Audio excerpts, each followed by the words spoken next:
राज्यस्तरीय carrom tournament Bhubaneswar champion Nayagarh जिला खंडपड़ा सामंत चंद्रशेखर स्मृति मंदिर और पाठागार परिसर महावीर क्लब आनुकूल्य एक दिवसीय दिवारात्र राज्यस्तर क्यारम टूर्नामेंट रविवार अनुष्ठित हो जाइछि। टूर्नामेंट रे भुवनेश्वर सुनील बेहरा और सरोज कुमार ओझा प्रथम स्थान अधिकार करी चलित वर्ष चंपियन होइथा बेले द्वितीय स्थान रे कटक जिला अधीन सालेपुरर प्रमोद भोई और पार्थ द्वितीय स्थान अधिकार करथिबा जणा जाइछि। सेहीपरि भुवनेश्वर जदुपुर ग्रामर बबुल और बुला तृतीय स्थान सह पुरी जिलार पिपिली ब्लॉक अधीन दन गोहिरिया ग्रामर बबुल और हबीब चतुर्थ स्थान अधिकार करी पुरस्कृत होइथिबा जणा जाइछि।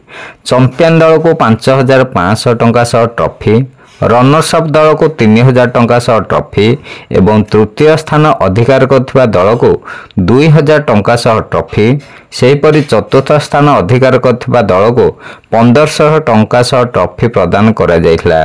सेहीपरि टूर्नामेंट रे श्रेष्ठ खेल प्रदर्शन निमते खोर्धा जिला अधीन माणिकागोड़ा ग्रामर रमेश चंद्र सुबुद्धि को प्लेयर ऑफ द टूर्नामेंट भावे पुरस्कार प्रदान करा जाइथिला। टूर्नामेंट मुख्य आयोजक भगवान राउतଙ୍କ प्रत्यक्ष तत्वावधान रे आयोजित टूर्नामेंट को बाईगुणिया ग्रामर सेंचुरियन क्लबर सभापति तथा शिक्षक शिशिर कुमार साहू, माणिकागोड़ा ग्रामर रमेश चंद्र सुबुद्धि और इटामाटी ग्रामर प्रत्युष षडंगी और साथी अशोक कुमार नायक प्रमुख परिचालना करथिले। शिवनारायण दास रिपोर्ट, खंडपड़ा वार्ता।